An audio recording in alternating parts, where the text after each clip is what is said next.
പലഹാരമായിട്ട് ഉണ്ടാക്കാൻ വേണ്ടിയിട്ട് പോകുന്നത്. ഈ പലഹാരം കുട്ടികൾക്ക് എന്തായിരുന്നാലും നല്ല ഇഷ്ടമായിരിക്കും. അപ്പോൾ കുട്ടികളൊക്കെ ഇപ്പോൾ ക്ലാസ്സിലൊന്നും പോകാണ്ട് വീട്ടിലിരിക്കാണല്ലോ. അപ്പോൾ ഇതേപോലെ ഉണ്ടാക്കി കൊടുത്ത് നോക്കാം. റെഡിയാക്കിയിട്ട് എടുക്കാനാണെങ്കിൽ ഒട്ടും പാടില്ല, നല്ല ഈസി ആയിട്ട് തന്നെ റെഡിയാക്കിയിട്ട് എടുക്കുക. പിന്നെ ഇത് നമുക്ക് ഗോതമ്പ് പൊടിയിലോ അല്ലെങ്കിൽ മൈദയിലോ ചെയ്യാം. നിങ്ങൾ ഇഷ്ടത്തിനനുസരിച്ചിട്ട് നിങ്ങൾക്ക് മാറ്റം വരുത്താം കേട്ടോ. പിന്നെ ഇത് മൊരിയിച്ചിട്ട് എടുക്കുമ്പോൾ ബട്ടറിൽ വേണമെന്ന് വെച്ചിട്ടുണ്ടെങ്കിൽ ബട്ടറിൽ, നെയ്യ് വേണമെന്ന് വെച്ചിട്ടുണ്ടെങ്കിൽ നെയ്യിൽ, അല്ലെങ്കിൽ നമുക്ക് ഇഷ്ടമുള്ള ഓയിലിൽ ഇത് മൊരിയിച്ചിട്ട് എടുക്കാം. ഇത് കാണാൻ തന്നെ നല്ല ഭംഗിയാണ്, കഴിക്കാൻ വേണ്ടിയിട്ട് ശരിക്കും നല്ല ടേസ്റ്റാണ്. പിന്നെ കഴിഞ്ഞ ദിവസം ഞാൻ കോവയ്ക്ക തേങ്ങ അരച്ചിട്ടുള്ള ഒരു കറിയുടെ വീഡിയോ അപ്ലോഡ് ചെയ്തിട്ടുണ്ടായിരുന്നു. അപ്പോൾ നിങ്ങൾ കാണാത്തവരുണ്ടെന്ന് വെച്ചിട്ടുണ്ടെങ്കിൽ വീഡിയോ കണ്ടു നോക്കാം. എന്നിട്ട് കോവയ്ക്ക കിട്ടാണെന്ന് വെച്ചിട്ടുണ്ടെങ്കിൽ അങ്ങനെ കോവയ്ക്ക കറി ഉണ്ടാക്കി നോക്കാനും മറക്കരുത് കേട്ടോ. പിന്നെ നിങ്ങളെല്ലാവരും സുഖമായിട്ടിരിക്കുന്നു വിചാരിക്കണം. ഇവിടെ ഞങ്ങളെല്ലാവരും സുഖമായിട്ടിരിക്കണം. ഞങ്ങളും അങ്ങനെ പുറത്തേക്കൊന്നും പോകാറില്ല. ഞാനായിരുന്നാലും പുറത്തേക്ക് പോയിട്ട് ഇപ്പോൾ കുറേ ദിവസങ്ങളായിട്ടുണ്ട്. അപ്പോൾ അകത്തിരിക്കുമ്പോൾ അങ്ങനെ വിഷമിക്കൊന്നും വേണ്ട. കാരണം നമ്മൾ മാത്രമല്ലല്ലോ അകത്തിരിക്കണേ, ലോകത്തിലുള്ള എല്ലാവരും അകത്ത് തന്നെയാണ് ഇരിക്കുന്നത്. പിന്നെ അസുഖം വന്നിട്ട് നമ്മൾ വീട്ടിലിരിക്കണതിനേക്കാളും സന്തോഷമായിരിക്കുമല്ലോ അസുഖം ഇല്ലാണ്ട് വീട്ടിലിരിക്കുന്നത്. അപ്പോൾ നിങ്ങളെല്ലാവരും സുഖമായിട്ടിരിക്കുക, ഞാനും ഇവിടെ സുഖമായിട്ടിരിക്കണം. അപ്പോൾ നമുക്ക് ഒട്ടും സമയം കളയേണ്ടതന്നെ നമ്മുടെ പലഹാരം നമുക്ക് റെഡിയാക്കിയിട്ട് എടുക്കാം. ഇനി നമുക്ക് ഇത് റെഡിയാക്കാൻ വേണ്ട സാധനങ്ങൾ എന്തൊക്കെയാന്ന് നോക്കാം. അപ്പം ഞാനിവിടെ ഇതേപോലത്തെ 2 വലിയ ഉരുളക്കിഴങ്ങ് എടുത്തിട്ടുണ്ട്. ഇത് രണ്ടും കൂടിയിട്ട് ഒരു 400 ഗ്രാമിൻ്റെ അടുത്തുണ്ടാവും കേട്ടോ. അപ്പോൾ നിങ്ങളൊരു ഏകദേശം അളവിലെടുക്കുക. പിന്നെ ഉരുളക്കിഴങ്ങ് നന്നായിട്ട് വെന്തതായിരിക്കണം. കാരണം ഉരുളക്കിഴങ്ങ് നമുക്ക് നന്നായിട്ടൊന്ന് ഉടച്ചിട്ട് എടുക്കണം. പിന്നെ നിങ്ങൾക്ക് എല്ലാവർക്കും അറിയായിരിക്കും, ഉരുളക്കിഴങ്ങ് അധികം ചൂടാറുന്നതിന് മുമ്പ് ഇതേപോലെ ഇതിൻ്റെ ഈ തൊലി മാറ്റണം. അല്ലെങ്കിൽ തൊലി മാറ്റാനും ഭയങ്കര പാടായിരിക്കും. നമ്മൾ മിക്സ് ചെയ്തിട്ട് എടുക്കുമ്പോൾ നമുക്ക് നല്ല സോഫ്റ്റായിട്ട് മിക്സ് ചെയ്യാൻ പറ്റില്ല. ചെറിയ ചൂടോട് കൂടിയിട്ട് ഇരിക്കുമ്പോൾ ഉരുളക്കിഴങ്ങ് നല്ല സോഫ്റ്റായിട്ടിരിക്കും. ഉരുളക്കിഴങ്ങിൻ്റെ തൊണ്ട് കളഞ്ഞിട്ട് ഉരുളക്കിഴങ്ങ് നമുക്ക് നന്നായിട്ടൊന്ന് ഉടച്ചിട്ടെടുക്കാം. നമ്മൾ 2 ഉരുളക്കിഴങ്ങും തൊലി കളഞ്ഞെടുത്തിട്ടുണ്ട്. ഈ ഉരുളക്കിഴങ്ങ് നമുക്ക് നന്നായിട്ടൊന്ന് ഉടച്ചിട്ടെടുക്കാം. ഈ കൈ കൊണ്ട് ഉടയ്ക്കാണ്ട് ഒരു ഫോർക്ക് വെച്ചിട്ട് ഉടച്ചാലും നമുക്ക് നന്നായിട്ട് ഉടച്ചിട്ടെടുക്കാൻ വേണ്ടിയിട്ട് പറ്റും കേട്ടോ. ചെറിയ ചൂടോട് കൂടിയിട്ട് ഉടച്ചാൽ മതി. ഇനി ഇതാണ്ട് നീക്കി വയ്ക്കാം. ഇനി നമുക്ക് ഈ ഉരുളക്കിഴങ്ങിൻ്റെ കൂടെ മിക്സ് ചെയ്യാൻ വേണ്ടിയിട്ട് മൈദപ്പൊടി അല്ലെങ്കിൽ ഗോതമ്പ് പൊടി എടുക്കുക. അത് നിങ്ങളുടെ ഇഷ്ടത്തിനനുസരിച്ചിട്ട് എടുക്കുക. അപ്പോൾ ഞാനിവിടെ ഗോതമ്പ് പൊടി എടുത്തിട്ടുണ്ട്. അപ്പോൾ നമുക്കൊരു ഇതേപോലെ ഇങ്ങനെ സ്പൂണിൽ ഒരു 6 ടേബിൾ സ്പൂൺ പൊടി എടുക്കുക. അപ്പോൾ ഞാനിവിടെ എടുത്തിരുന്ന ഗോതമ്പ് പൊടി ഭയങ്കര കട്ടിയുള്ള ഗോതമ്പ് പൊടിയായിരുന്നു. അപ്പോൾ ഞാൻ ഇതിനകത്ത് ഒരു 3 ടേബിൾ സ്പൂൺ മൈദപ്പൊടിയും കൂടിയിട്ട് മിക്സ് ചെയ്തിട്ടുണ്ട്. അല്ലെങ്കിൽ നിങ്ങളിപ്പോൾ കടയിൽ നിന്ന് വാങ്ങണ ആട്ട ആണെങ്കിൽ കുഴപ്പമില്ല, അതിലേക്ക് പിന്നെ വേറെ മൈദപ്പൊടിയൊന്നും മിക്സ് ചെയ്യണ്ട കേട്ടോ. പക്ഷേ ഇത് ഭയങ്കര കട്ടിയുള്ള ഗോതമ്പ് പൊടിയാണ്.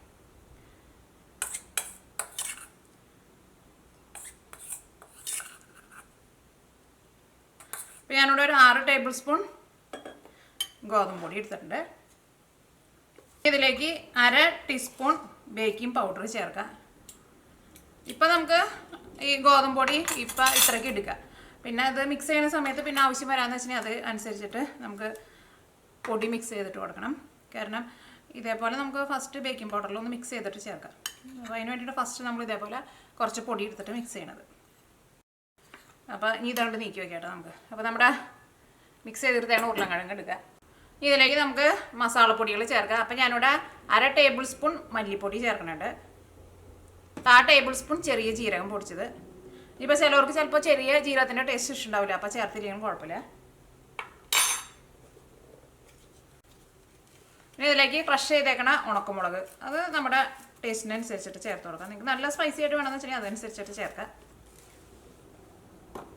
പിന്നെ ഞാനിവിടെ ഒരു സവോളയുടെ പകുതി നല്ല പൊടിയായിട്ട് കട്ട് ചെയ്തിട്ട് എടുത്തിട്ടുണ്ട്. ഇതിലേക്ക് നമ്മളങ്ങനെ ചേർക്കണതിന് ഒന്നും കറക്റ്റ് ഇത്രയ്ക്ക് അളവൊന്നും ഇല്ല കേട്ടോ. സവോളയ്ക്ക് പകരം നിങ്ങൾക്ക് ചുവന്നുള്ളി വേണമെന്ന് വെച്ചിട്ടുണ്ടെങ്കിൽ ചുവന്നുള്ളി ചേർക്കാം. ഇനിയിപ്പോൾ ചില കുട്ടികൾക്ക് ചിലപ്പോൾ ഈ സവോള അല്ലെങ്കിൽ അങ്ങനത്തെ ഉള്ളിയൊന്നും ഇഷ്ടമുണ്ടാവില്ല, അപ്പോൾ ചേർത്തില്ലെങ്കിലും കുഴപ്പമില്ല. ഇവിടെ നീനയ്ക്ക് ഇതേപോലെ ഉള്ളി ചേർത്തേണ്ട സാധനങ്ങളൊന്നും കഴിക്കില്ല. അപ്പോൾ അങ്ങനെയുള്ള കുട്ടികളുണ്ട്. അങ്ങനെയാണെന്ന് വെച്ചിട്ടുണ്ടെങ്കിൽ അത് ചേർത്തില്ലെങ്കിൽ കുഴപ്പമില്ല. പിന്നെ ഇതിലേക്ക് മല്ലിയില ചേർക്കാം. മല്ലിയില നല്ല പൊടിയായിട്ട് കട്ട് ചെയ്തിട്ട് ചേർക്കാം.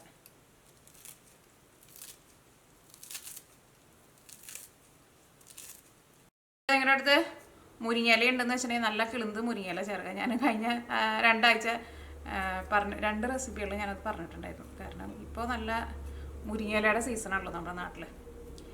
അപ്പം മുരിങ്ങയിലൊക്കെ നമ്മുടെ വീട്ടിലുണ്ടെന്ന് വെച്ചിട്ടുണ്ടെങ്കിൽ ചേർത്ത് കൊടുക്കാം. പിന്നെ പച്ചമുളകും നല്ല പൊടിയായിട്ട് കട്ട് ചെയ്തിട്ട് ചേർക്കാം. പച്ചമുളകും നിങ്ങളുടെ എരിവിനനുസരിച്ചിട്ട് ചേർക്കാം. ഞാനിവിടെ എടുത്തേക്കുന്നത് വലിയ ടൈപ്പ് പച്ചമുളക്, ഇതിന് അത്രയ്ക്കാണ്ട് എരിവില്ല കേട്ടോ.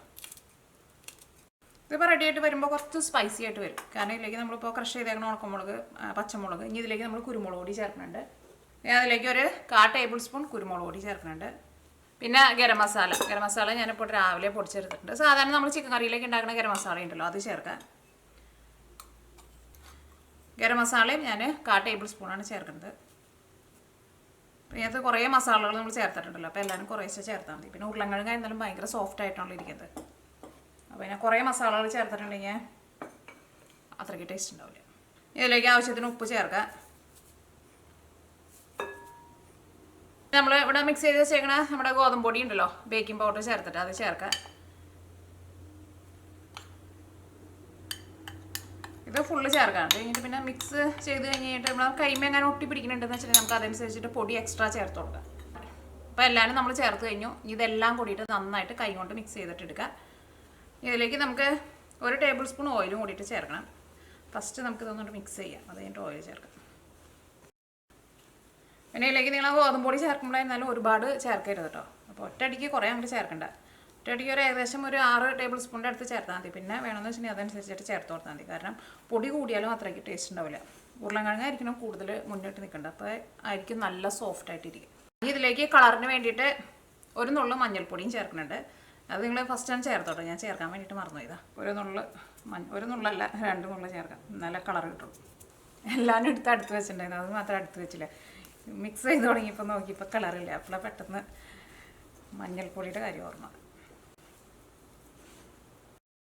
ഇതിലേക്ക് നമുക്ക് 1 ടേബിൾ സ്പൂൺ ഓയിൽ ചേർക്കാം. നിങ്ങൾക്ക് ഇഷ്ടമുള്ള ഓയിൽ ചേർക്കാം. അപ്പോൾ ഞാനിപ്പോൾ ഇതിലേക്ക് ചേർക്കുന്നത് ഇവിടെ ഒലിവ് ഓയിൽ ഗാർലിക് ഫ്ലേവർ ഉള്ളത് കിട്ടും. ഇത് കോസ്കോന്ന് വാങ്ങിച്ചതാട്ടോ. കോസ്കോ എന്ന് പറഞ്ഞിട്ടുണ്ടെങ്കിൽ ഇവിടുത്തെ ഒരു ഷോപ്പാണ്, ഇവിടെ ഉള്ളവർക്ക് അറിയാൻ വേണ്ടിയിട്ട് പറ്റും. അപ്പോൾ ആ ഗാർലിക്കിൻ്റെ കൂട്ടിയിട്ട് ഒരു ഫ്ലേവർ വരും. ഇതന്നെ ചേർക്കണമെന്ന് ഒരു നിർബന്ധമില്ല കേട്ടോ. സാധാരണ നമ്മൾ കറിയിലേക്ക് ഉപയോഗിക്കുന്ന ഓയിൽ ചേർക്കാം, വെളിച്ചെണ്ണ എന്ത് ഓയിൽ വേണമെങ്കിലും ചേർക്കാം. ഇതിന് നല്ലൊരു ഗാർലിക്കിൻ്റെ ഒരു ഫ്ലേവർ ഉണ്ട്, അപ്പോൾ എനിക്കിഷ്ടമായി ഈ ഓയിൽ.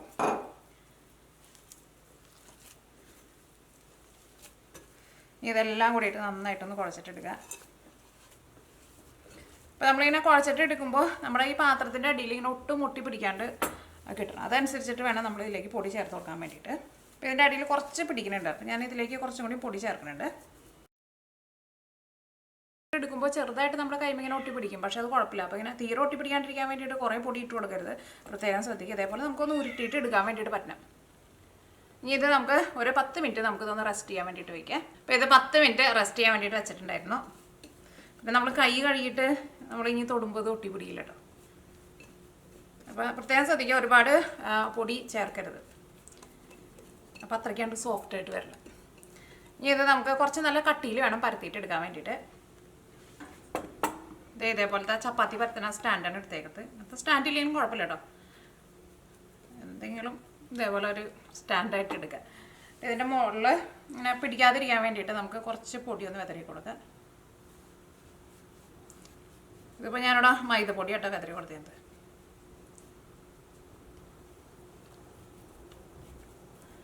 അവിടെ മിക്സിങ് ഒന്നും കൂടിയും കൈ കൊണ്ട് ഇതേപോലെ ഒന്നും കൂടി ഒന്ന് സോഫ്റ്റ് ആക്കിയിട്ട് എടുക്കുക. നമ്മൾ ആദ്യം കുഴച്ച് വെച്ച് കഴിയുമ്പോൾ നമ്മുടെ കൈമൊക്കെ പിടിക്കുന്നുണ്ടായിരുന്നല്ലോ, നല്ല സോഫ്റ്റ് ആയിട്ടാണ് ഇരിക്കുന്നത്.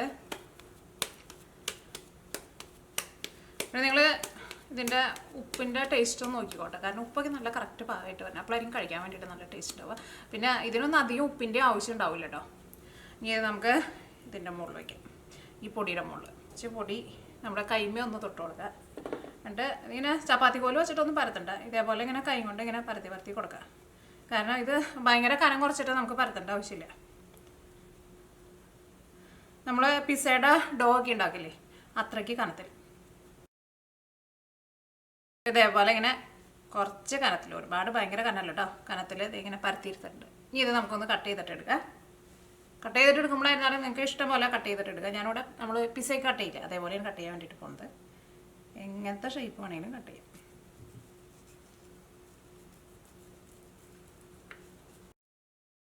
ഇങ്ങനെ കട്ട് ചെയ്തെടുത്തിട്ടുണ്ട്. ഇനി ഇത് നമ്മൾ കുറച്ച് ഓയിൽ ഒഴിച്ചിട്ട് ഇങ്ങനെ തിരിച്ച് മറിച്ചിട്ടിട്ടാണ് ഇത് നമ്മൾ മൊരിച്ചിട്ട് എടുക്കാൻ വേണ്ടിയിട്ട് പോകുന്നത്. അപ്പോൾ അതിന് വേണ്ടിയിട്ട് ഞാനിവിടെ ഒരു പാൻ എടുത്തിട്ടുണ്ട്. അപ്പോൾ നമ്മൾ ഈ കട്ട് ചെയ്തെടുത്തേക്കണ ആ ഷേപ്പിൽ തന്നെ നമുക്ക് വയ്ക്കാം. അങ്ങനെ തന്നെ വയ്ക്കണമെന്ന് നിർബന്ധമൊന്നുമില്ല കേട്ടോ, കാണാൻ വേണ്ടിയിട്ട് ഭംഗിക്ക് വേണ്ടിയിട്ട് മാത്രം അങ്ങനെ വയ്ക്കുന്നത്. ഇനി ഇത് നമ്മൾ അടുപ്പത്തേക്ക് വയ്ക്കാൻ വേണ്ടിയിട്ട് പോവാണ്. സെൻറ്ററിലാക്കിയിട്ടുണ്ട്. ഇനി നമുക്ക് തീ ഓണാക്കാം. ഇതിലേക്ക് കുറച്ച് ഓയിൽ ചേർക്കാം. ഇടയ്ക്കിടയ്ക്ക് ഇങ്ങനെ കുറേശ്ശെ ഓയിൽ ഇങ്ങനെ ഒഴിച്ച് കൊടുത്തിട്ട് തിരിച്ച് മറിച്ചിട്ടിട്ട് നന്നായിട്ട് മൊരിയിച്ചിട്ട് എടുക്കുക. അതപ്പോൾ ഏത് ടൈപ്പ് ഓയിലായിരുന്നാലും കുഴപ്പമില്ല. തീ ഒരുപാട് കൂട്ടി വയ്ക്കരുത്, പ്രത്യേകം ശ്രദ്ധിക്കുക. ഉറപ്പായിട്ടും അടിയിൽ കരിഞ്ഞു പോകും. മൊരിഞ്ഞ് കിട്ടാൻ വേണ്ടിയിട്ട് ആവശ്യത്തിനുള്ള ഓയിൽ ചേർത്ത് കൊടുക്കണം. ഒരു ലോ ഫ്ലെയിമിലിട്ടിട്ട് കുറച്ച് സമയം കൂടുതൽ എടുക്കും കേട്ടോ, ഇത് മൊരിഞ്ഞ് കിട്ടാൻ വേണ്ടിയിട്ട്. അങ്ങനെ മൊരിയിച്ചിട്ട് എടുക്കുമ്പോഴായിരിക്കും നല്ല ടേസ്റ്റ് ഉണ്ടാവുക. നമ്മൾ തിരക്ക് കൂട്ടിയിട്ട് പെട്ടെന്ന് റെഡിയാക്കിയിട്ട് എടുക്കരുത്. അത് നന്നായിട്ട് മൊരിഞ്ഞ് തുടങ്ങിയിട്ടുണ്ട്. നല്ല മൊരിഞ്ഞ മണമൊക്കെ വരുന്നുണ്ട്. നമുക്കൊന്നുകൂടി ഒന്ന് തിരിച്ചിട്ട് നോക്കാം. അത് തന്നെ ഒരു സൈഡ് തന്നെ നമ്മൾ ഫുള്ളായിട്ട് മൊരിയാൻ വേണ്ടിയിട്ട് നിൽക്കണ്ട കേട്ടോ. ഇടയ്ക്ക് നമ്മൾ തിരിച്ച് മറിച്ചിട്ട് കൊടുക്കുക. അല്ലെങ്കിൽ ചിലപ്പോൾ നമ്മൾ മറ്റേ സൈഡ് ഒരു ഫുള്ളായിട്ട് മൊരിയാൻ വേണ്ടിയിട്ട് നിന്നിട്ട് തിരിച്ചിടുമ്പോഴേക്കും ചിലപ്പോൾ കരിഞ്ഞു പോയിട്ടുണ്ടാവും. അപ്പോൾ ഇടയ്ക്കിടയ്ക്ക് നമ്മളൊന്ന് ചെക്ക് ചെയ്ത് നോക്കണം കേട്ടോ. നോക്കട്ടെ.